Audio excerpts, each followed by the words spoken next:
Okay. I was like, I didn't check if my microphone was working this morning.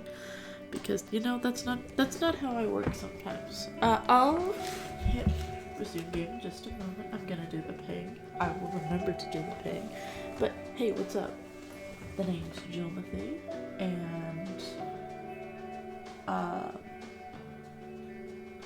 my pronouns are they, them, and I'm streaming for Rebel Federation, and it is 6 a.m.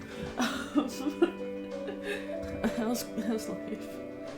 These streams of being at 6 a.m. is a very interesting choice, but it's also like one of the only times when it's quiet enough, and you guys get to enjoy morning voice, which is, it's its own thing. It doesn't happen the rest of the day. I mean, you've probably heard it in my other streams, like, I don't sound like that. I have a specific voice that is only used early in mornings.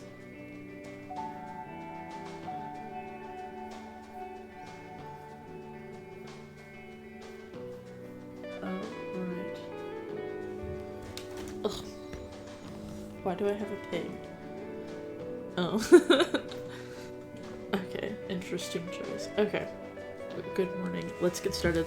Last week we played some Clam Man, and right at the end, you may have noticed if you've rewatched the stream that it went dead. The game was still playing the music, but I went dead, and this is because my wire that connects my mic to the computer had a slash in it. It looked like it could have been done by Max, but Max has had no access to my microphone or the cord. Like, it has been up on my desk unless he's been hopping up on my desk. And yeah, there's something going on. There's too much power going from the computer to my microphone. So the computer shut down all USB devices, which is the microphone and my headphones and the keyboard are all USB devices, and the mouse is also a USB device, so like everything just shut the heck down. So yeah, that's what happened last episode. And also, yes, this is the Pete Stan Club, because we love Pete. He is such a wholesome boy. Let's have a look at this poster. McGregorson boy poster. My most valuable possession of $23. Okay, let's see what's going on in the fridge. Doors open, lights on, what do you want to do?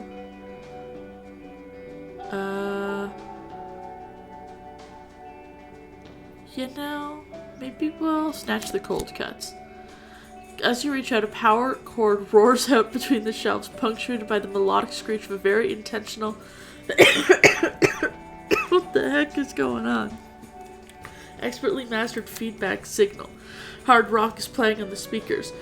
The soprasetta is playing electric guitar, and it's probably the coolest thing you've ever seen. As the distorted raw intensity of the first chord rings out, the cold cut tears into a sickeningly fast solo.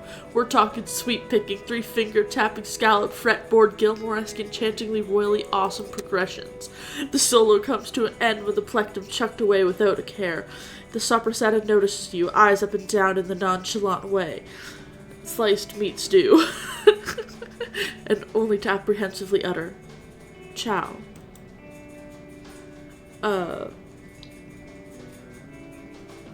Can we stay cool? Let's try it. Let's try and stay cool. Yeah. Our self-awareness is pretty low. Oh yeah! Hell yeah. We shook off the initial shock, started nodding our head to the rhythm. We didn't look particularly cool, but you don't stand out too much either. The cold cut seems to accept you as a punk newbie. What's up, man? The soprasetta greets you with a nod, fiddling with the tonal controls of the guitar. Here to join the revolution, brother. The revolution? The soprasetta gets serious for a moment, leaning in. It's serious stuff, brother. This place is getting run down by the man. Conflict, fighting, it ain't right. You dig? Some pastrami chimes in. Tear down the system. Free the people! The soprasetta nods in agreement. I believe I can dig this. Yes, it seems highly likely that the diggability of this stuff is up my alley. Remind me, what system are we tearing down again? The soprasetta takes a long look around the surroundings and it responds. All of it, man. This prison. We're slaves to the man. You dig? We're slaves to this electric corporate world. They're trying to keep us cool, but us, we're boiling hot. You dig? Electric fridge, you're going to destroy the fridge, aren't you? You got brains, man. I like it. You're right. That's how we free ourselves. That's how we break out of this tiny little box, man. We're tearing the whole thing down, brother. This whole prison. This fridge. This thing ain't natural. You dig? This is the man fighting nature with electricity. And what do the rest of the Phrygian inhabitants think of this plan? Man, I don't even give a damn. They're stuck in their old ways, you know? Someone has to show them the light. We're freeing everyone. Freedom, love, and music. Another power chord. Louder this time. More and more chord. Okay. They can't be argued with. They won't listen. They're square, you hear? The Soprasada draws a rectangle in the air. They don't want to see the world for what it is. We gotta show it to them. Shove it in their faces. Listen, never mind factions. Factions are just constructs. You're on the side of free, right? The side of righteous. More soloing, more screeching of electric guitars. The side of music. Oh, let's just freaking end them because this is lunch meat. I'm not being put in my place by lunch meat. If electricity is so bad, how come we're using power up those amplifiers? Man, we're taking his power back. We are turning the man's oppressive tools against him. The Soprasada lifts the guitar. This is a weapon.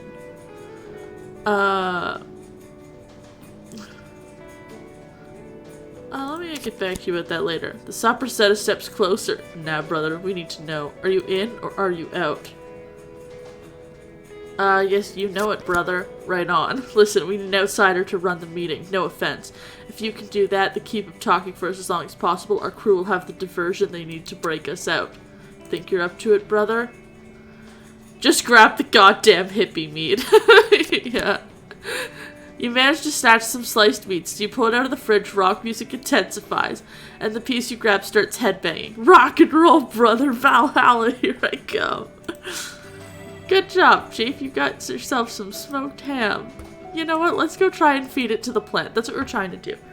Also, we can go back to, real quick, last episode, basically what happened is we became a stand-up comedian from our old office job, and we're trying to find some stuff to do for our stand-up session. This is called the Pete Stand Club because Pete was being absolutely wholesome. I was crying at how awesome he is.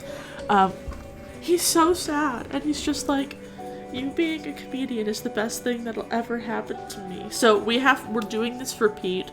We're gonna have the best stand-up set.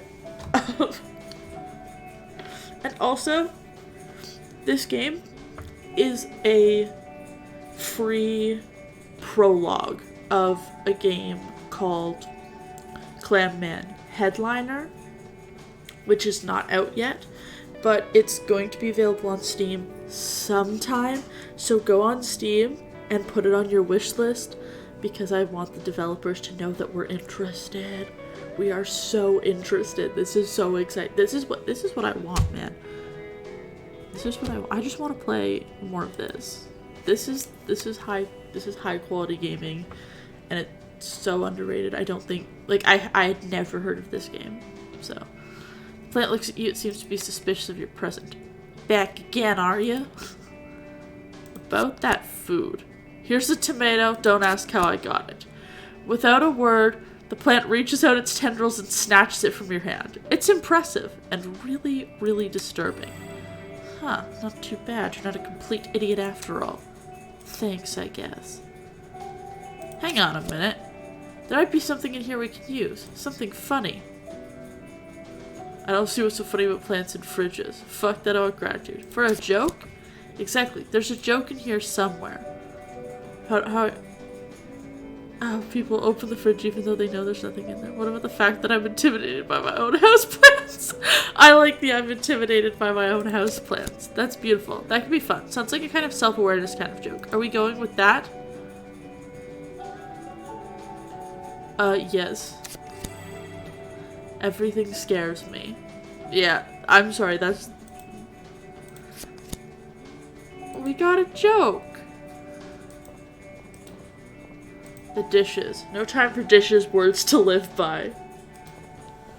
I'm trying to remember. Oh, we've got this thing. This is not the thing. We have...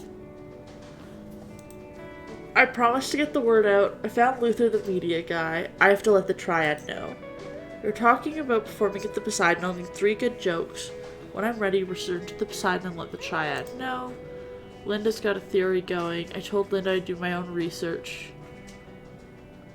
1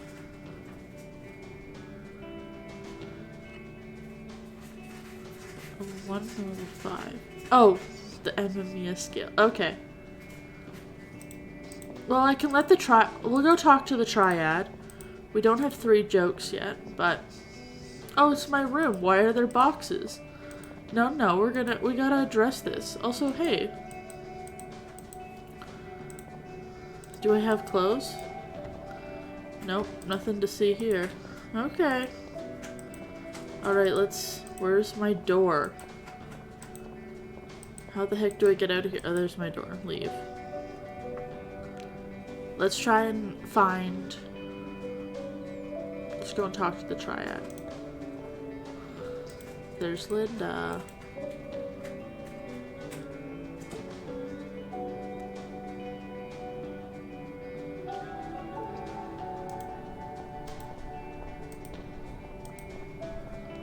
Uptown.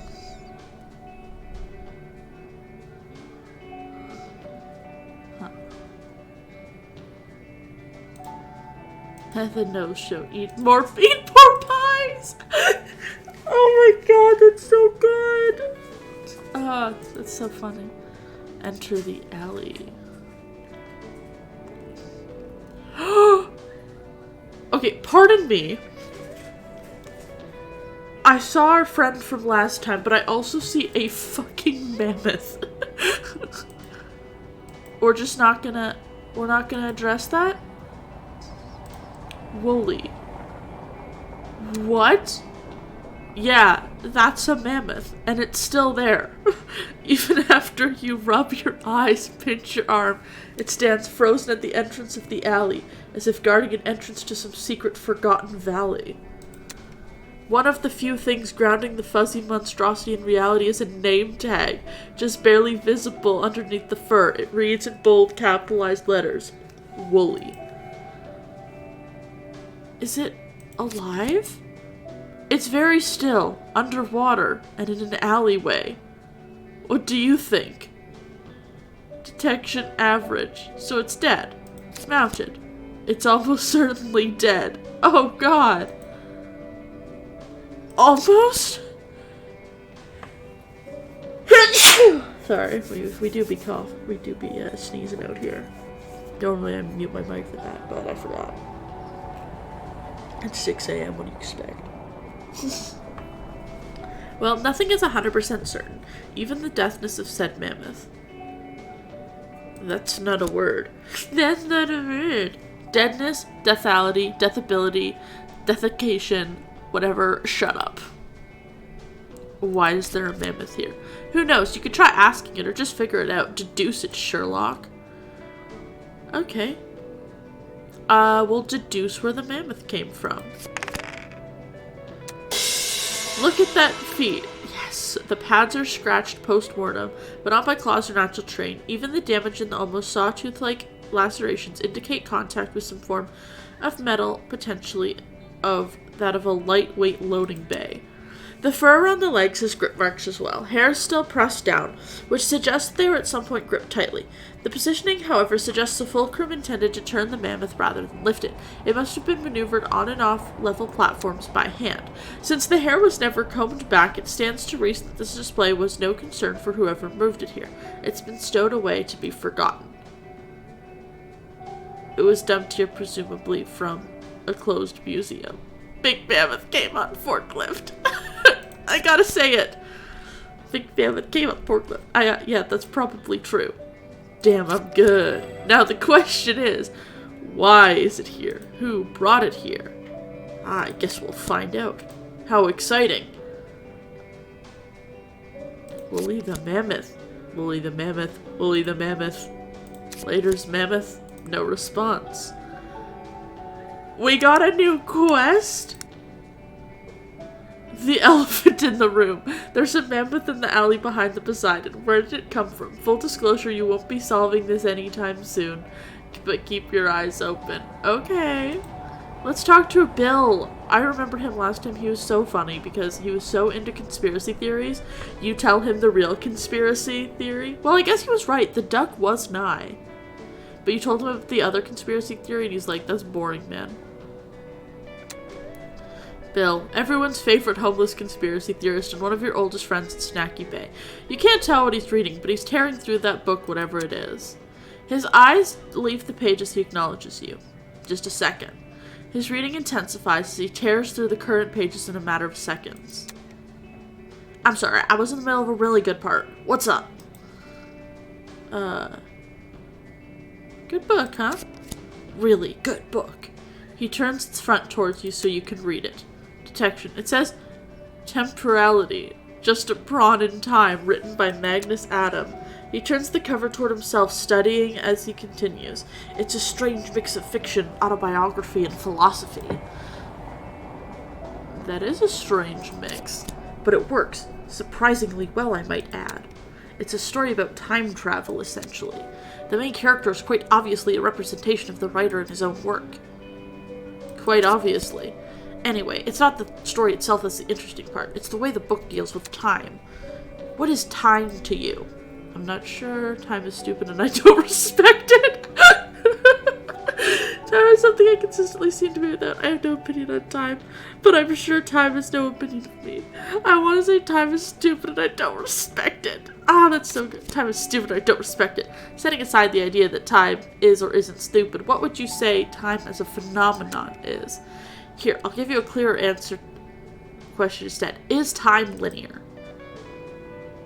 Oh, gosh. Oh, no. Is time linear? Yes, but we're talking to a conspiracy theorist, so we gotta say yes and no. Yes and no. He smirks. How diplomatic. Indulge me. If you had to pick one, which would it be? Yes or no? Fine. Yes. Why? What do you mean, why? There's the past and there's the present. I don't know. Because I said so. Because I said so. Hard to argue with that. He chuckles. So let's say time is the transition of past to present. Does that mean time is in a linear flow from point A to point B, one-dimensional? And if so, does it have to start and an end? If so, where are those points? Before you have time to respond, he lets out a laugh. Ah, they're just questions, brain teasers without answers. That's essentially what the book is about. Relativity and topology of time. How we represent time and how we perceive time and how well as the shapes our concept how well that shapes our view of the concept. Sounds like an interesting read. You're saying you're trained to become a time wizard. What does any of this matter? Cool. Anyway, like talk about something other than this. You're saying you're trained to become a time wizard? A pause and then a nod. How do you know about the time wizards? Anyway, I'm sorry to have derailed this entire conversation. Was there something you wanted to talk about? Inspect the sign next to him. In large, bold letters, the words, "The duck is nigh." A warning, but a hopeful one. Bill notices you looking at it. You want it?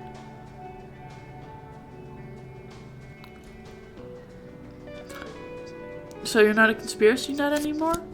Again, the preferred term for conspiracy nut is either drama queen or conspiracy enthusiast. And to answer your question, not really.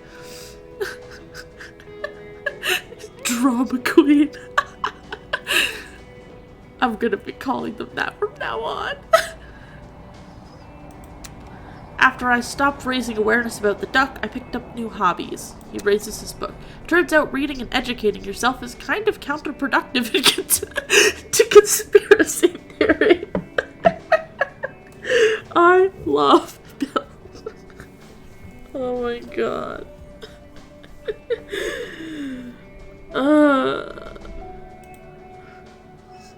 Yeah, only in this game is this. They're spitting so many facts. So what have you been reading? All sorts of things. The classics, some physics, philosophy. Good stuff, bad stuff. Keeping an open mind. Oh, conspiracy theories are fun though. He grins. Hell yeah, they are. But there's a difference in having fun with them and believing them. And there's always someone stupid enough to believe. Oh my gosh, a spitting fact, Bill. You were more fun when you were crazy. Probably. I'm happier now, though. That is good. That it is, my man. I'm not gonna say the other thing. Anyway, let's talk about something else. What's that whole duck thing about? The duck? You don't remember? I remember, but I think that maybe he'll explain it pretty well. The Duck of Truth is Stacky Bay's own vigilante superhero. A crime-fighting Anadaday who knows kung fu and makes everyone in his vicinity super honest. We didn't know much about him until a few years ago when he foiled a plan to corrupt the mayor into action. You should know. You were there. This all happened in Clam Man 1. Got it. And after that, the story spread. People became aware of the DOT. He stopped being a myth and started being an actual person. He looks over at the sign. No more use for that thing. That is a post-nigh sign. Alright, let's talk about something else. Such as? I'm leaving to use your reading. Bye, Bill. Thanks. Talk to you later. He wets his finger and turns another page. How do you wet your finger? We're underwater. Mailbox. The Poseidon basement of Stacky Bay Prime Mayonnaise. We'll go in.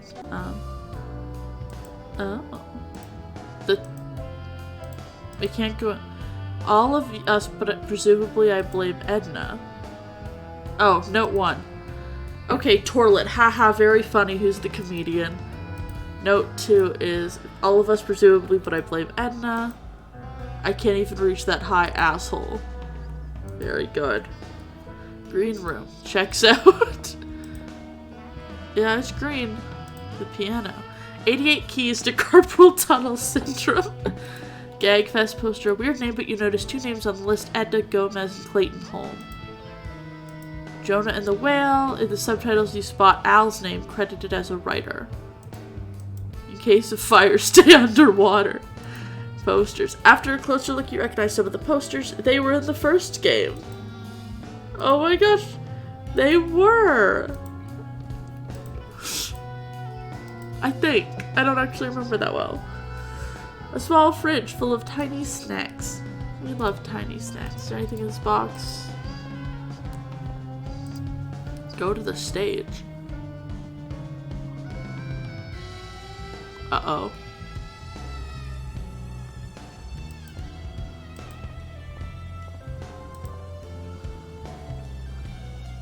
Let's talk to the Triad. Clayton greets you with a friendly smile. Hey, how are things coming along? Got the word out, just got back from an interview. Edna lifts her head. Wait, really? That was surprisingly quick. Who did you talk to? His name is Luther. He's a journalist. Oh, Luther. Of course. Everyone knows Luther. Luther. So where does he work? What does he write for? A renowned and respected online news publication. Fine, but you better be sure about this. I am about 50-50. Man, you just inspire hope, don't you? You love sass, Edna. Admit it. Sass my ass. Clayton cuts the 2 of them off. You know what? 50-50 is good enough for me. It's better than nothing. Great job, dude. Hopefully this will give us the boost we need. Let's hope so. Either way, thanks. Al gives you a thumbs up and leans in. What about your routine? Not yet. I just need more time. That's alright, man. But try to hurry if you can. See ya, Clam Man. Tilda? You're back. Looks like we'll be working together. Shock and devastation. She was dreading this. What do you mean? I'll be helping out with the club. Almost shaking as she continues. With what? I'm going to do a stand-up on opening night. She stops and stares at you. You? She starts laughing, louder and louder by the second. Soon tears are streaming down her face, contorted by uncontrollable laughter. After a while, she calms down and starts working again. She holds back laughter, saying, Sure, of course you are. You'll be great. I'll let you get back to your work. How gracious of you.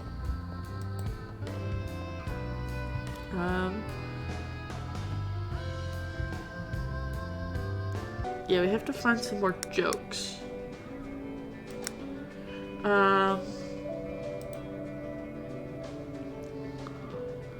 Check back with her on another day. Okay. We've gone this way. Can we go this way? Head north. The street is blocked for now. Posters for everything and nothing. Cafe man don't like me. Can we go past him? No, we cannot. I'm trying to think, where else could we go and talk to? We'll head downtown, I guess. That's where he came from, isn't it?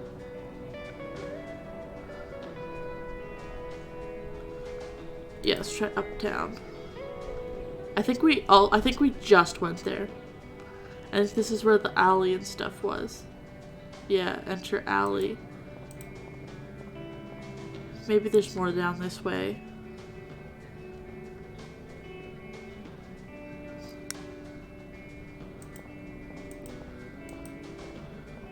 Oh, there's another alley. This alley looks really trashy. No reason to go in there.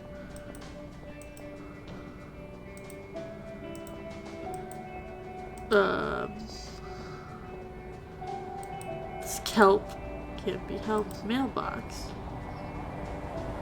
An old dented mailbox. We talked to him. Double bag. Huh.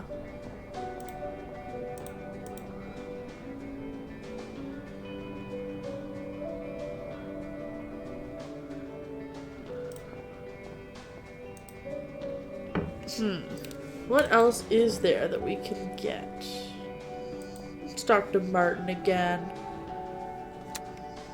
Oh, hey man, what's up? His expression relaxes and he goes back to alternating between daydreaming and tapping on his phone. You're cool with Luther hanging out in the fridge? He's not bothering in there. And if he's in there, I have an excuse not to stack and stock that particular fridge. It's a win-win for everyone. Okay.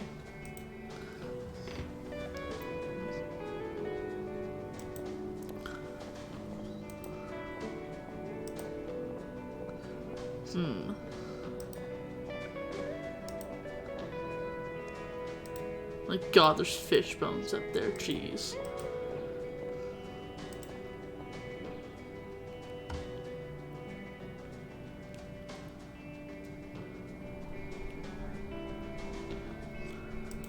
Delivery guy. Delivery guy keeps scrolling through content on his phone, momentarily looking up and giving a salutary nod. Thanks for moving the truck, by the way. He gives you a nod and a smile. No problem, dude. Leave you to it then. Appreciated. Oh my god.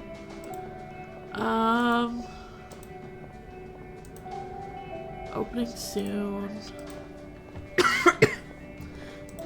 Oh, it's old building. Door's clearly locked, but you can hear how loud noises coming from inside. Oh.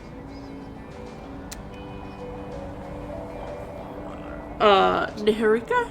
I don't know how to say that. Two curious little eyeballs are following you, making your way up and down the street. When you stop and turn towards you, the girl in the window bobs her head down for a second and pops up with a big smile. Hi! Hello there. She passes you a shy wave with her left hand. My name is Niharika. That's a really nice name, Niharika. You can call me Niha, too. I won't tell. Sure thing, Niha. What's your favorite kind of food? Tacos for sure. I like gargling and rinsing sand for plankton. It's an acquired taste. I want to say that really, really bad. However, burgers with pickles, because that's Pete's favorite, and we need to let people know. I like that too. I like butter chicken too. I like the way the restaurant makes it. Suddenly she's distracted by something inside the apartment. All you hear are the faint, tinny noises of people speaking. Probably a TV. Niharika? Is that it? Niharika? Niharika remains frozen for a second, zoned out with a blank expression. Eventually, she turns back to you, pressing her lower face against the windowsill. What you doing? I'm preparing to be a stand-up comic. I'm doing quests. I'm talking to you, silly. We'll say I'm doing quests. I'm doing quests. What's that? I run errands until I get loot. It means I go around helping people. I run errands until I get loot. What's loot? Stuff I want, and oftentimes stuff I don't want. She squint, trying to understand what you're saying. Oh, okay. Sounds like Niharika's run out of things to ask you. She turns toward the sound coming from inside the apartment, but she's not as mesmerized this time. You notice that between glances over the street and TV, she keeps looking down at something between her and the window. You should be more careful about talking to strangers, Neha. What are you looking at? What have you got there, Neha? She looks down and turns her shoulders from side to side. It's a letter. Did you write the letter, Neha? Another nod. Who's it for, Neha? I wrote it for my dad. He lives in a fancy house, but it's really far away, and I can't go out very far. Where exactly does your dad live? You can't go out. How come? I get really sick easily. That's why I stay inside. Aren't you gonna put it in the mail? She ducks down below the window again. I can't go outside. I'm not allowed to. I can put your letter in the mail, Neha. Her jaw drops and her shoulders tense up. Really? Can you do that? Thank you, sir. She lifts the letter over the windowsill and hands it to you. There's a mailbox across the street. Behind you, sir. You got it, Neha. I'll be back in a moment. She squeals with joy. Thank you. Aww.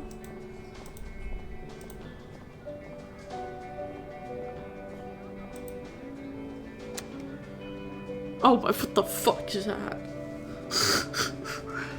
You step in front of the mailbox, the letter hatch opens up, you hear coughing as some dirt and dust settles. The dev. No, this mailbox is closed today. Have a nice day. Detection, literally a child could see this. You're not closed at all, you're a dude. I swear I'm a mailbox, not a dude. I've seen a lot of dudes in mailboxes in my day, and I am 72% sure that, in fact, you are a dude. The man in the box groans. Ugh, you're right, I'm sorry, I'm a dude, I'm not a mailbox. My name is Dev. I'm Niharika's father. Listen, I saw you talking to Niharika. That's her letter, isn't it? Were you spying on us? Not spying, just keeping an eye out on my daughter. He squints at you. Her mother wouldn't let her mail it, right? Doesn't matter. You asked me to mail it, so that's what I'm doing. Alright, I'm willing to bet that's it. He sighs, and I get it. Okay, look. I can't let you send that letter. Bring it back to her, alright? Tell her post is closed or something. I made a promise to Neha. This letter is getting mailed. Please, man, I'm begging you. Just give her back the letter and walk away. I'm starting to... Alright, I'm gonna need an explanation. It's hard to tell through the mailbox, but it looks like he's rubbing his temples. Look, you're not an idiot. I'm sure you're gonna understand what's going on here. Let me guess you don't want the letter to be mailed because something's wrong with the address. He sighs. Bingo. Me and Niharika's father, obviously we don't live together anymore. We're not together in any shape or form. Neha's mom doesn't really like me anymore. There's some baggage there. Long story short, I may or may not have given them a fake address and told them I work a really prestigious job. The address on the letter doesn't exist. There, that's the whole story. Now will you please return it to her? So you're lying to your daughter and your ex-wife to prove you're not a loser? I get the irony. No need to spell it out. Is that enough? What more do I need to say? Again, why can't you just take the letter? Because I can't be here all the time, man. Sure, I get it now, but what if she sends one and I don't intercept it? So you'd rather never respond than just now, then? Oh, so just give her your current address, no matter how embarrassing it is. I can't, man. It's just too... Dev takes a moment to piece together whatever logic led him to this situation. He isn't enjoying it. We'll wait for him. It's not just her, it's her mom too. And honestly, it's me as well. I don't expect you to understand. It's odd, I know. Right, I get it. Never mind. Tell me about Neo's mother. Her name's Janya. She was always the provider in the family. Had a job when I didn't. Oh, were you a stay-at-home dad? Yeah, pretty much. I like to think I was good at it, but, you know, at any rate, I'm aware that I'm not a great away-from-home dad. He looks around, gesturing as well as he can. This is all temporary. Right as he finishes the sentence, a salvo of jellyfish dropping splats on top of the box. You don't have a job? I don't. Not right now.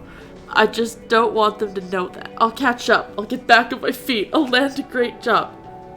Janya? Is it Janya?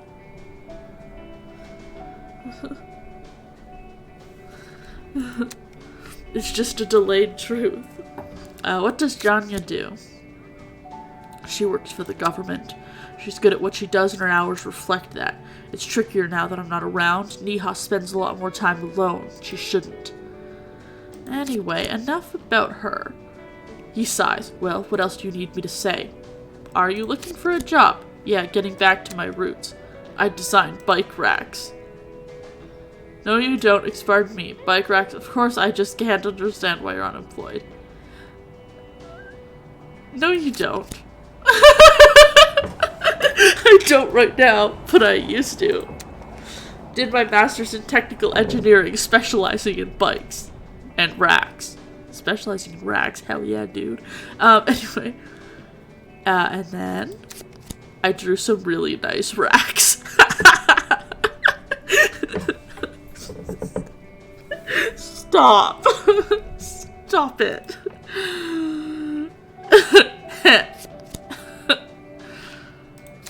Okay. Pardon me. I designed bike racks. I'm really good at it. And then I drew some really nice racks. Fantastico. Let's see, what else can we say here?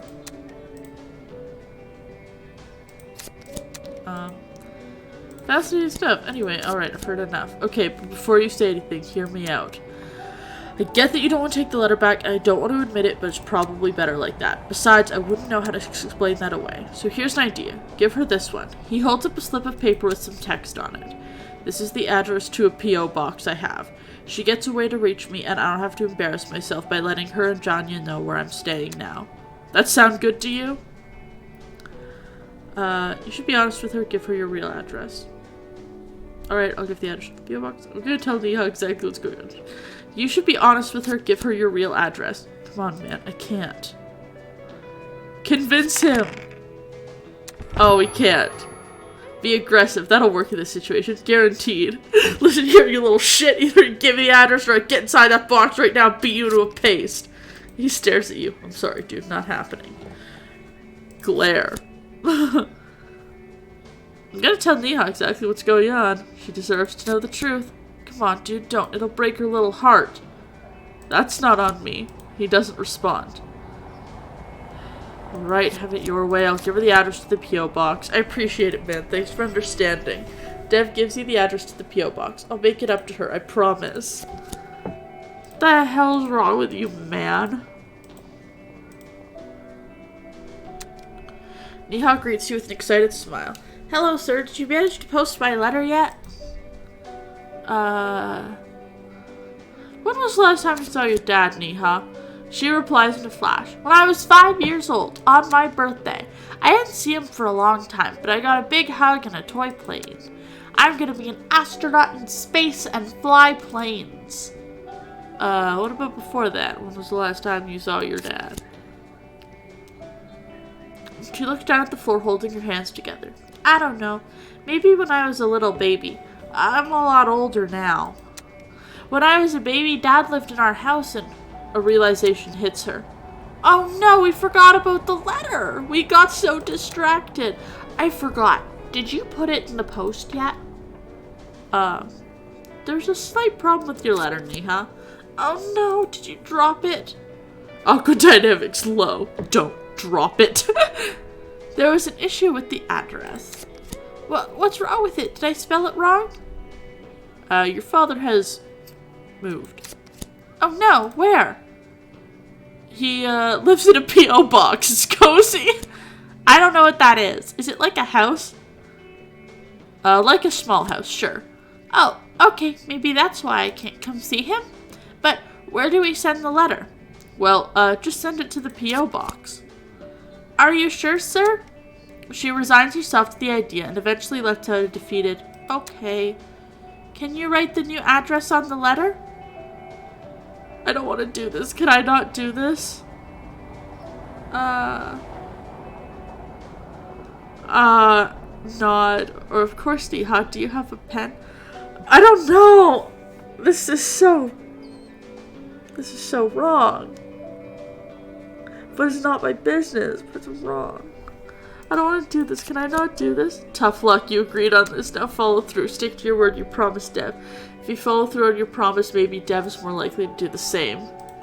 Write the damn address. Neha hands you a pen through the window and you take care to make sure the address is correct and legible. When you're done, she looks at both you and the letter expectantly. You don't have to ask. Of course, I'll mail it. A grateful smile. Oh, good. Thank you, sir.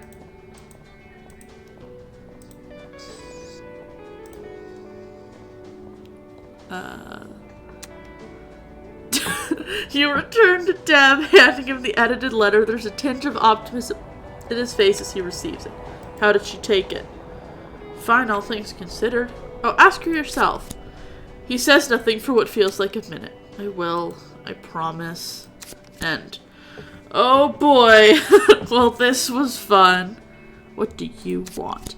Take it easy. I'm just here to debrief. Anyway, maybe we can learn something from this.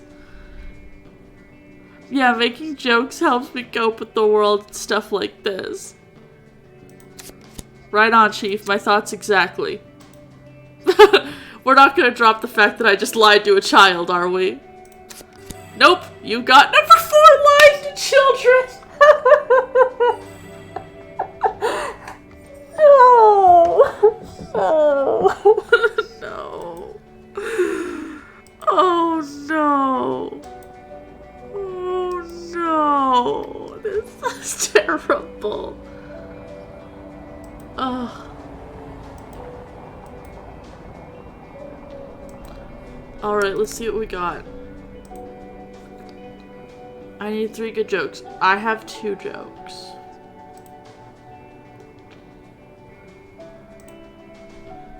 Let's see what the teens are up to. Dice are rolling, hormones are flowing. Linda and Olev keep their eyes fixed on the rolls, but Nat greets you with a sup. Alright, can I ask you a question about the metro? Olaf, immediately nervous, sweats, eyes wide, goosebumps. The metro? Jackpot. Imagine you're getting off the metro and start walking towards the wrong exit. Okay, imagine you're on the metro. His eyes widen even more. Please, no. It's just a thought experiment. Do I at least get to know which way I'm going when I get off the train? Olaf stares forward as if in a catatonic state. The only movement you see in his body are drops of sweat running down his forehead and neck. Olaf, you okay there? Large bags of sweat form under his eyes. The sweat flows like a river. His arms and legs are shaking. He straightens up his posture as if someone or something was pushing into his back. His jaw slowly drops, a slight hum emitting from his lungs. Oh, a dim light. His eyes, the light increases slowly, his pupils emit blinding beams of light. The earth starts shaking. A snake of an earthquake slithering even closer. Olaf starts vibrating and the sidewalk underneath him growls and crumbles. It's too awkward. We need to abort now. Olaf, relax. You're not... Are you kidding me? I need to see where this is going. Yeah, we gotta keep going. His body begins to vibrate and convulse. You can make out some words in the noise, a loud roaring noise emanating from the tiny starfish. That's too awkward. The seahorse girl gives you and Nat a terrified look, but then turns to the eldritch starfish team. Olaf, shut the fuck up. You're making a scene. the thundering cacophony, shaking the entire street. What do you mean? You're making a scene! People are staring! As if hit by a strike of lightning, Olev freezes. Everything comes to a halt, the world returns to normal. The little starfish dude looks no worse for wear apart from the bags beneath his eyes and his hoodie now soaked with sweat. He clears his throat for a mousy whisper. Are they still looking? No, you're good. Oh, that's good. That's a lot better. Nat backs up from Olaf and looks over at you for answers. What? What just happened? He's a level 5 on the MMES. I don't know what that means and I'm not sure I want to. It's science. Science I don't need. Now can we drop this? Olaf nods. He'd like to forget about all of this if you don't mind. There's a level 5 on your MMES scale. Right, alright, we should let Linda know. Got it. I gotta skedaddle skadoodle. See you later, kids.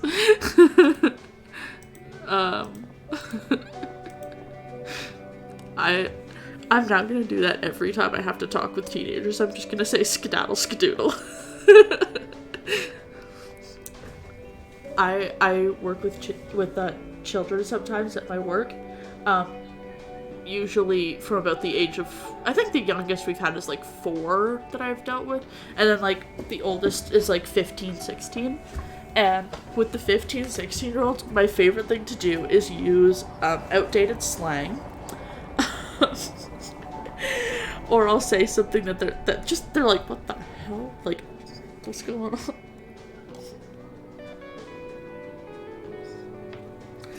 It's also really funny because, especially when the 13-year-old kids are there, kids are always so surprised when they're like, how does my teacher know who I have a crush on? I spend literally half an hour with them teaching a program, and I can see them, like, looking at their crush out of the corner of their eye or trying to sit next to them. I'm there for like 20 minutes, and I know who is interested in who. It's like, it's so funny. Anyway. Skedaddle Skadoodle is pretty epic. Okay. We need to go... Oh, we actually need to go downtown. I need to go talk to Linda. A 1 on the MMES scale. Who would be a 1?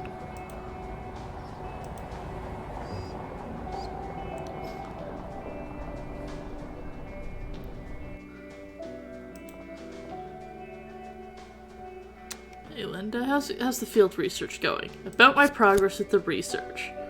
I found a level 5 or 6 maybe. Wait, really? Holy crap! She looks at you like it's too good to be true. How? Where? Who? The nervous kid outside. Nat's friend. You know, I sort of suspected we'd find a kid that level. I'll investigate further. I've got to admit I didn't think we'd find a level 5. That's impressive. We're so close. Keep at it. Let me know when you find a level 1. Now it should be way easier. Alright, I'll be on my way. Good luck and don't be a stranger. I'm here whenever. Alright, Linda. Electric box. It reads danger, danger, high voltage. There's more, but the rest has been scrubbed out. Okay.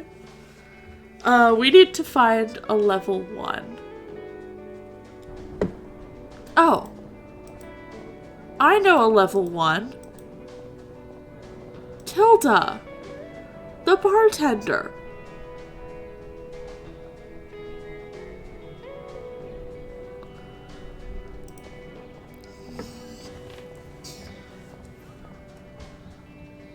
Time to bug her in her work again.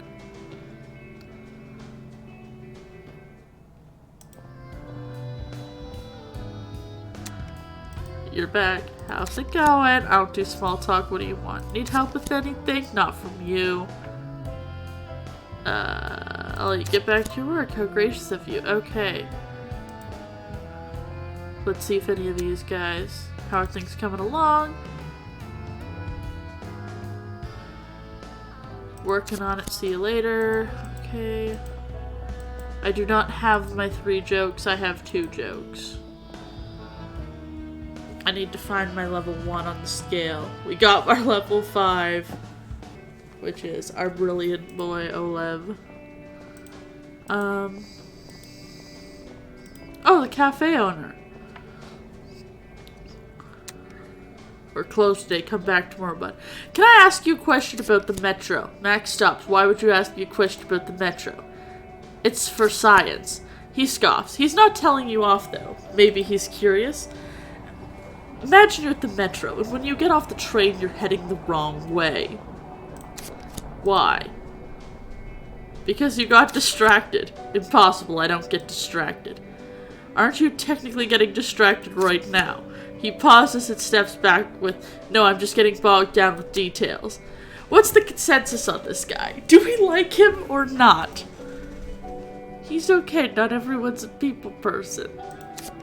Look at you being all diplomatic. He's just weird. What is it? What was the whole question? I get off and then what? You just realized your mistake. What do you do? I turn around. Oh, okay. Yeah. Is that it? I guess so. Great, now don't bother me anymore. Sounds good. Goodbye, Mac. Mac's had enough. He's mopping the asphalt. He's done. Well, we found our 1 on the MMES scale. I think maybe we should talk to Linda and use that in our bit about different people on the MMES scale, because that's funny as hell. Hey, Linda. How's the field research going? About my project with the research? I found a level 1. You did? That's amazing. Who is it? His name is Mac. He works at the cafe. Huh, I suppose it would take a certain kind of person to work in that industry. No matter, that's perfect. I'll send him an email, I guess, if needed. She goes down her list. That's all we needed. For however a fleeting moment, she's speechless. We actually did it. She goes on brimming with glee. With the kind of data you started, we can kickstart some serious research. Psychologists, anthropologists, universities. Imagine what they could do with the MMES.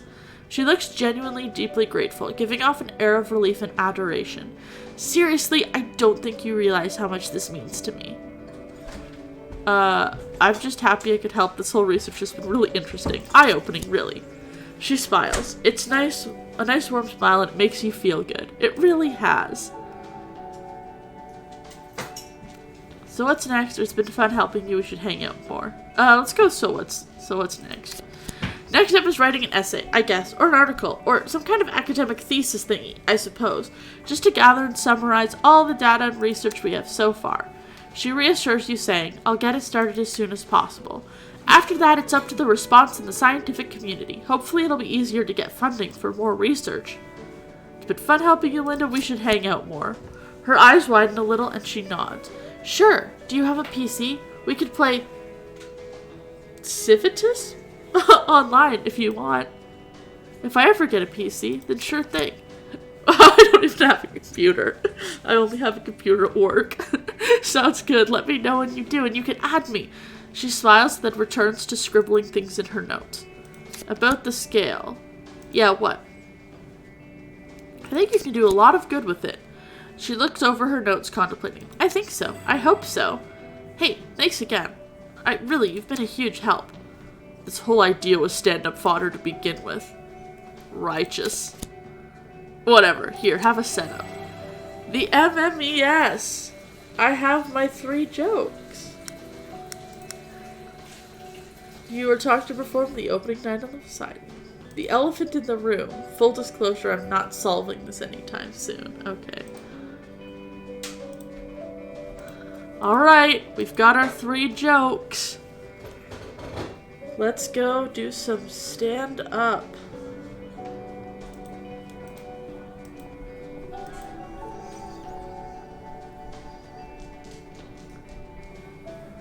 The way it's said that there's different numbers, I feel like there might be numbers 1 through 7, but we got 3.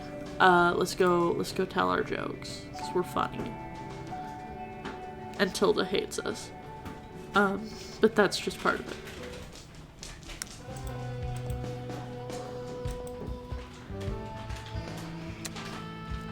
How are things coming along? I've got my 3 jokes. I'm ready. Cool, we're just about done here too. You guys, everything is ready? We're pretty much all set. Spotlight is up, PA system works, bars stocked, fingers crossed. We're going through our sets, workshopping jokes. How about you? How do you feel about your bits? I couldn't say. I haven't had much time to try them out. Understandable. Yeah, I can't blame you for that, unless you've had less than a day to come up with an entire routine. That's not easy. That's a recipe for disaster for sure. There's some stuff to do. It's not like we can sit back and do nothing until the show starts. After thinking things over, Edna declares, one of us can go. She looks at Al and Clayton for approval. The other two can handle the rest. That sounds reasonable. Alright, so who goes? I like Clayton. Clayton's my favorite. Look how chill he is. Clayton, if you have time, I'd love to help. Oh, of course, man. It's the least I could do. As he prepares to get up, he looks at his two colleagues. You guys will be fine, right? Edna. Hey, what's the worst that could happen? We'll be fine. You guys go right ahead. Alright, man. Let's go. Oh? Here we go. We're gonna The two of you make your way to the green room and go over your jokes. It takes a while, but eventually you manage to turn the jokes into actual bits. Go you! The opening draws near. You hear the rumbling of chairs and the sea of voices pour into the club. Guess people found the spot after all. Oh my gosh. Clayton stretches, letting out a groan followed by a deep exhale. He doesn't seem very close. Nervous. Exciting, huh? He's talking again. Yay! Let's go over the basics again, shall we? There's a tint of authority when he says that, as if he's not suggesting it, but rather commanding it. How do I know what jokes to tell? You don't. Not really, anyway. You can always try to imagine who you want to amuse. General audiences are fairly easy. People who come to clubs like this want to laugh, which works in your favor. Critics and comedians are harder, for similar reasons. Critics want to find flaws in your jokes, and a lot of comedians want to be inspired by them. But both types have heard a lot of jokes. They're harder to get a laugh out of. So if you look over at me, Al, and Edna, don't worry if we're not roaring with laughter. He gives you a reassuring smile. So basically, there's two types of audience member. Technically, there's one more. People you know. Not me, Edna, and Al don't count. We're already in that other category. I mean people from outside. Friends, family, people who know you. When you're up on that stage, you become a comedian. But if the audience knows you, you just become you. You, but you're telling jokes. And telling people or having them know you're trying to be funny is a death blow to being funny. Got it. Yeah, don't try to be funny. So how do I tell jokes exactly? Just take a deep breath. I love how we're taking notes. Just take a deep breath, look at the audience, and give them the best joke you got. Or failing that, the one you think they'll like the most. You open your repertoire and click the joke you want and drag it to the audience. And how do I open the repertoire again? Click the smiley on the lower left. Got it. Any other advice or words of wisdom? Clayton takes a deep, thoughtful breath and stares at the ceiling and lets it out in short pops. Good question. I guess we could go over some terminology you might need. Your pocket starts buzzing. A message. Clayton puts that down. Was that yours? If it's not expecting something important, can you leave it for later? We don't have much time. Discreetly check your phone. Failure. It's okay. You're just grabbing your phone. How hard could it be? Look at the eyes. Oh no. You sneakily pull out your phone without making such a sound. You're a ninja. No one can tell you're pulling out your phone nor looking at it. You're looking at anything other than your phone. Clayton just looks up.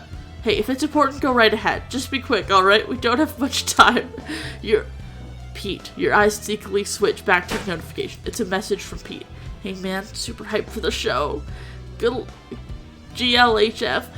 Gotta make a spot in the front. Made a shirt too. Glad you're coming to the show. Thanks for the support, man. Aw, you tap away and send off your text. All done? Cool. Let's hurry this up. We can relax for a minute before you go up. Go on. Alright, terminology. Number 1, bombing. Hate it. You throw them off. Right. Yeah, most of us would. Bombing is when your jokes don't land, either because you mess them up, forget them, the audience is against you, or just a tough crowd, or you just get unlucky. You don't want to bomb. I don't want to bomb. No one does, but you probably will. Not today if you're really lucky, but you will. We all do at some point. What if my material is really good? How do I bomb? Tough crowd or the wrong crowd. Maybe you're doing impressions of someone that no one in the audience knows. Maybe you're doing student jokes at a corporate gig. Who knows? All I'm saying is be ready to bomb. You can learn from your failures. Okay, number 2 is killing it. This one's pretty straightforward. The opposite of bombing. Your jokes land and land really well. You get serious laughs. The entire set can kill it, or just a single bit. Okay, don't bomb, kill. Huh, might be a joke in there. Anyway. Not sure what else you need to know right now. You usually just pick up these terms as you go. Actually, you know what? Here's one. Heckler. Oh, no. Sounds annoying. They are, depending on who you ask, I guess. Some comics love hecklers and focus their material around them. Roasts, insults, comedy, that kind of thing. A heckler is someone who either disturbs or interrupts the show, either because they want attention, they're dicks, or drunk, usually all 3. Just be careful with them for now, especially when you don't have experience. They prey on your confidence or lack thereof. Think we'll have hecklers tonight? He shakes his head. Probably not. Opening night, no real scene in the city. Seems unlikely. But if we do get hecklers like the drunk kind, it'll be later on in the night. You're up first, so you should be safe. That's tonight, though. Next night might be different. Have you ever gotten heckled? Sure, it doesn't happen often. My brand of comedy doesn't invite that, usually. So it's mostly just assholes in my case. Comics like Edna get it differently. Angrier jokes, maybe a little more controversial, gets people reactionary. And then, of course, she's not a dude. And drunk assholes like to point that out. Ugh. Why does that have to exist in this universe? Probably she could punch people. I did hear, that when the full game gets released, that there is an option to, I think it's smacking a child though, so maybe not good, but you can smack people. Can we move it to adults? Hecklers, killing it and bombing. Now I know. Sweet, you'll do fine, dude, I promise. He looks up at the clock on the wall. Looks like it's showtime. You ready? Self-awareness average. As ready as I'll ever be. Clinton, I'm scared! No, I'm just gonna say as ready as I'll ever be. You said it, brother. I get it. Shaky, even after 8 years. Try to have fun out there. If you have fun, they have fun. Best of luck, my dude, and thanks for the help with everything. I really appreciate it. Not excessively and violently, and thanks, Clay. Here goes nothing, and here goes nothing. Oh my gosh. Here we go! What do I call a fish with no eyes? Cursed eyes. What? Alright. Oh boy. We going to the toilet? Alright. Let's do this. Pete's gonna be wearing an epic shirt and I love him so much. Sounds and blurs of light pass by. The crowd is murmuring and chattering, and from your position backstage, you see the microphone cradled in its holder atop a stand, and a spotlight beaming down on it. The corrugated? I don't know, I can't talk. Metal glistens like polished silver in the light, like a trophy or some long-forgotten precious artifact, only now to be discovered. It's just a microphone. Of course it's a microphone, doesn't mean you can't think of it as something more. Tell me more about the crowd. If you sneak a peek through the curtains, you can spot the triad sitting in the booth to the right. They keep a watchful eye over the club, like first-time parents watching over their newborn child. In the front row, you see Pete. Something is written on his shirt, but it's hard to tell from where you're standing. It's clearly discernible that he's incredibly excited, though. Yay, he's so cute. We love Pete. This is the Pete Stan Club. Just a quick glance at the audience tells you people seem to be in a good mood. If anything, they're waiting for the show to start. Detection above average. Snacky Bay hasn't had a comedy club before. These people are as inexperienced visiting a place like this as you are performing in it. Don't expect hecklers. Not on the first night, at the very least. But before you back away, you notice someone in the front row who bears a striking resemblance to Edna. Maybe a relative? How do I do this again? Get on stage, hit them with an opener, and then open your inventory. That's the smiley button on the lower left. Then you want to drag the joke you want to tell to the audience, into that audience. Easy as that. How do I know when it's over? When you've done your 3 bits, you'll be able to finish the set. Don't worry, you'll know how. Alright, let's go! You step out on stage. My best friend is on stage! I love you, Pete! Pete's so cute. We love Pete. Hey, that's Matt from the shop. Wait, these are all the people we talked to today, aren't they? Oh, maybe not. You're up. Greet the audience, but keep it very short. Thank them for coming. Get right into the jokes. Let's thank people for coming, I think. Thanks everyone, I'm Clam Man. Welcome to the Poseidon. We're here for serious laughs. Welcome to the Poseidon. We hope you have a great time. Enjoy yourselves. Tilda's in the bar all night serving up delicious drinks, so make sure to pay her a visit. Hey, everyone, please divert your attention to the 3 people at the booth over there for making this all happen.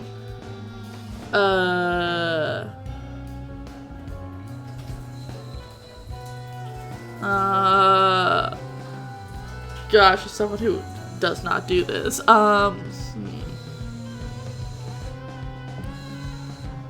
Yeah, pay Tilda a visit. Tilda looks back at you. It's hard to tell from a distance, but it looks like she's ready to hurl a bottle at your head. That's my buddy Tilda. Audience. She receives some minor applause from the audience as some turn to face her. One time, Tilda invented a drink that the federal government deemed literal poison, so we know we're in for a great night. Tilda will murder me if I do that, so say nothing after the applause dies out. Get right into some jokes. Pete lets out a loud, woo, yeah! A few members scoff him, but he doesn't mind. Oh, we love Pete. Okay, so let's figure out how to do this. So we have our repertoire. Oh, we have some. What's verbal judo? Make light of your skills of negotiation. Like awkward dynamics. Oh god. Everything scares me. Be a coward. Lie to children. Improv heavy joke based on Linda's skill. I want to start with everything scares me. That one's funny. With our fridge. We are the Pete stands. I'll admit it. I'm terrified of everything. Some heads are turned, some laughs are scoffed. Some even think they misheard you. The triad seems intrigued, however. It's an interesting, unexpected setup, and they're curious to see where you take it. Self-awareness out. Take it somewhere funny. Yes! Yes! Okay, we can work with this. Let's start with the most logical first result of those fears. I'm scared of everything. That terrifies me. Not much in the way of laughter apart from a few scattered haws across the room, but you have their attention. Ow! Ha! Ow! I've tried confronting myself about it. Still spiders. I've tried confronting myself about it. Naturally, I was scared shitless, making all sorts of excuses and creating these elaborate scapegoats. At the end, I was running away from myself, screaming. So I'm chasing me down in the street, and I'm getting even more scared. What if I catch me? What am I going to do with myself? Eventually, I was arrested for beating myself up, and that's what a lot of crime is nowadays. In most assault cases, the perp knows the victim. There's a 50-50 split of confusion and amusement in the room. Some love the absurdity of the joke, and the others are still piecing together your story. It's more of a success than a failure, however. That's for sure. The slow, weird, absurdist joke sits really well with Edna, who for once grins without a trace of sarcasm. Good job making fun of yourself, Chief. This one seems to have worked well. Okay. I think a good lead would be jumping into even... We can't do verbal judo, because we do not have aqua dynamics. We do not have... we do not have aqua dynamics at all. The MMES I think we could do, because it does lead in pretty well to I'm being scared. And then we can move on to lying to children. We'll end our solo. We need a scale for classifying awkward people. Audience, a few chuckles. Disappointingly, none of them very awkward. The triad follows along. You've set up the premise pretty clearly.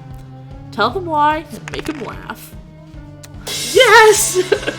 I'm glad I got all those fails early on, because now I'm getting 2 good sets. So, why do we need it, and how do we implement it? Is this fixing a problem that doesn't exist? Let's see. A friend of mine invented a scale, but we already have words for awkward people. You count them on your fingers. Dork, dweeb, nerd, geek, that's it. Those are 4 variants of weird, awkward reject. Dorks are harmlessly embarrassing, geeks are smarter, but still awkward as hell, a dork, but with more drooling. You'd think nerds are the cool ones. That's nerd talk. Nerds trying to take back the word and make it cool. It's not. Nerds are awkward. I am offended. And then there's dweebs, who are, and I count, socially inept, stupid, awkward, and embarrassing for everyone around them. Now you might just be saying, that's not a scale, that's just a list. And you're right, it's not. A scale indicates hierarchy. You pause with feigned austerity. Something or someone at the top. And on this list, there are only losers. Scattered chuckles and laughs. It's not a roaring response, but very widespread amusement. Somewhere in the back, a nerd is being shoved into a locker. Damn. This club's wild. Al gives Edna a knowing look. You can tell she's giggling even if she's trying to hide it. She liked this one for some reason. Nice one. Let's keep going, shall we? I want Clay to like. I think Clay is going to be more physical comedy, but we really can't do that. We'll end with lying to children because we cannot do verbal judo. So, I lied to a child recently. Double takes from the audience. Did he say that? Why are all eyes on you? The eyebrows are raised even among the triad. Edna seems to be excited where this is going. Oh my gosh. Elaborate on why lying to a child is great. Success! Yes! This is so good. Oh my gosh. I love this RPG style with the dice rolling because, as you guys know, I play D&D a lot. This is beautiful. And other TTRPGs. I play other ones too. But D&D's my favorite. Children will not believe anything you tell them. It's not harder than that. All that's left is figuring out how to use that power. Children believe anything. Children are the most powerful beings on this planet. Children won't believe anything. Kids are quite literally tiny, dumb versions of real people, and real people are pretty dumb to begin with. And the best part is that, as a society, we encourage it. Santa, the Easter Bunny, the Tooth Fairy. There's literally no reason for kids to believe in these things.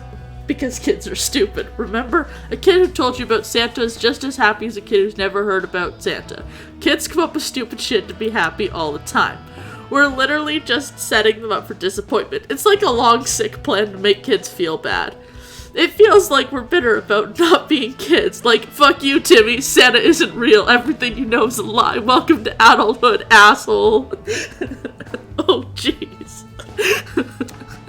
Audience, you've been building laughter throughout the whole monologue. People genuinely seem to like your take on lies and kids. Take that as you will. Al is loving it. The words, the subject matter, the disguised joke, this is up his alley.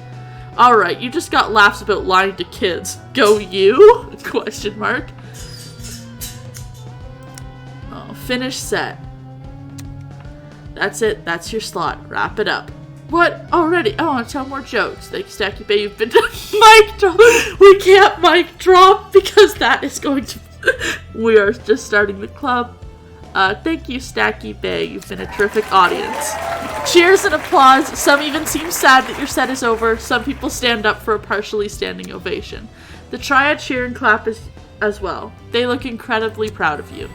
Pete gets up cheering. That's my best friend! Look how cool he is. Pete plus 300!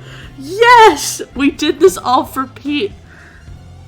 Wink at him. Yes, Peek is the beacon of absolute joy. He is so stoked right now, he's probably flammable. He nods and sits back down. Walk off. You make your way into the shadows backstage. Oh my gosh, Pete is so happy. Yay. We love Pete. Oh. After you get off stage, the night seems to flash. Moments flow and fade into existence and memory. Pete congratulating you in his typical excitable way. The performances of the triad following your opening, chuckles and laughter. Before you know it, the night is over, the club starts clearing out, and Clayton ushers you outside along with Edna and Al. The triad. The quiet, cold evening in the alley behind the Poseidon is welcome contrast to the noisy heat of the club's interior. You, along with your newfound peers, step outside with drinks in hand. Clayton takes a long swig from his glass and rests his entire weight on the railing. Inhale, exhale, and a smile on his face. After making his way down the stairs, Al plops down on the trunk of the alleyway mammoth and lifts his glass to toast the giant. Edna swings herself on top of the railing in one fell swoop, dangling and clanging her feet on the balusters as if controlling bursts of excess energy. The Poseidon survived its first night. Morale is good. A toast is made in a relaxed, muted manner. It's obvious that for some, a giant weight has been lifted. Some comments and feedback are shared, and eventually eyes are on you and your set. How does it feel? I feel amazing. Hey, that's awesome, dude. Glad you had a good time. Exciting being up there, isn't it? It was exciting. Can't wait to get back up there again, huh? What about your set? How do you think it went? It went perfectly. Al grins a large grin. Honestly, you killed it. I've never seen a first-timer do so well. Yeah, seriously, for all the shit I give you, that was solid. She throws up her open arms. Can't talk shit. You did good. I'm pretty astounded, dude. You did so much for us today, and then you go upstage and absolute kill? That's nuts. Yeah, that's right. Clam Man's the best. Thanks, guys. It means a lot. You're gonna do well here, man. I know it. Cheers are made and swigs of various beverages are taken. Morale is good. And for the record, I think you'll fit in great here. You seem like a good guy to me. Ah, yay! You seem like a great guy too, Clay. Glad Thanks. to have you on board. Clayton +1. Yay! We're making friends. Clayton's so cool, we're never gonna be on his level, but... I agree with Clayton. Glad to have you on board. I like your style, and I like your jokes. That's an A in my book.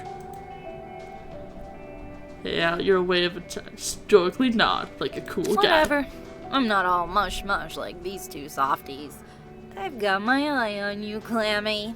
But so far, you seem like a decent guy. She's pretending. You can obviously tune into her sarcasm.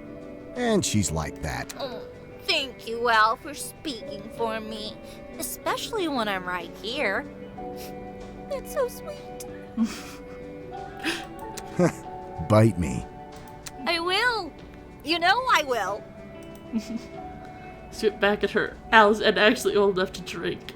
I'll keep it in mind. I don't know her well enough to joke about her. I've met her like one night. More toasts, more tears, morale is good. The flashes of the horror lived on your first steps on stage are dimmed and muted by a newfound sense of belonging, a secret society, a ragtag gang of outlaws paving their own way. All I did was tell jokes on stage. Calm down. No, we are going to say feels pretty good. So, dude, you ready to do the same thing tomorrow? One tiny thing, though. Usually we work on sets for ages. Years. I'll draw circles in the air, rewriting, reworking. It usually takes a long time until you're happy with set you're happy with that consistently lands.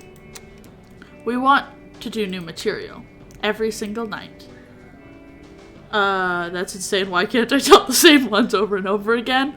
That's fine. I still have a few jokes. Good. You'll need them. And still more.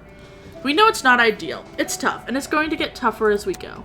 But we have faith in you, and tons of material for ourselves to use.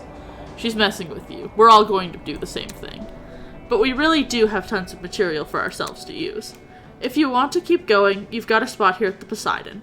Every night. Hell, if you want to take more part in running the club, that'd be great too. Promos, interviews, podcasts, she shudders. Maybe even talk shows. What do you say? You son of a bitch, I'm in. That's the one. One last cheer. Morale is good. You listen as the last few guests leave the club, laughing and loudly hailing cabs. A siren wails somewhere in the city. A message from Pete buzzes in your pocket. That was so cool, dude. Had to leave because work tomorrow, but let's get some breakfast tomorrow morning, alright? Sounds good. You're buying boss. Best friend breakfast, let's go! Yeah, we're going hard. Pete is our best friend. Guess you're a comedian now, huh? Do you feel prepared for your new life? Protection high. Hang on a second. You're gonna end the game right here, aren't you? Cut to black. Yup. No! Oh no. I love this game. Okay. No. The end of day 1. Ugh. No. No. I want Headliner. I want Headliner to come out right now. Look at all these voice actors. Look at them. We love it.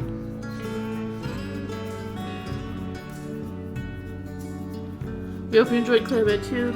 Yeah, full game's currently in development, so go to Steam, look up Clam Man 2 Headliner and put it on your wish list. So that people know. I will be doing that. I will be leaving a review because I want Clam Man Headliner and I want it now. I want the full game. Tomorrow. Actually, we'll be nice. We'll say, I want it for next week. Alright. That was Clam Man 2 open mic. I'm gonna put a little poll on the server to think about the next game that we're gonna play on Fish Games. Because sadly, we can't just keep playing Clam Man. We can't do Clam Man Headliner because it's not out yet. But when it does come out, you best believe I'll be playing it immediately. Yeah, so thank you for coming. Have a good day, or good whatever. If you're looking for more things to watch, this week we have, this coming week, on Tuesday, we have Drama Loft at 3 p.m. Eastern. And on Wednesday, it's Horror Nights. We're going to be continuing. Oh, Drama Loft is the D&D stream, by the way. Yeah, I know. It's hard to believe that was a demo. It felt like a full game, but I want more. That's the only thing, is it was short. But that's because it's a demo. I get so distracted. We know this. We know I get distracted. On Wednesdays, 10 p.m. Eastern, Horror Nights continuing. I will be continuing Freddy Fazbear's Pizzeria Simulator. And yeah, feel free to check out our Discord. It's in the description, or our website at rebelfederation.com.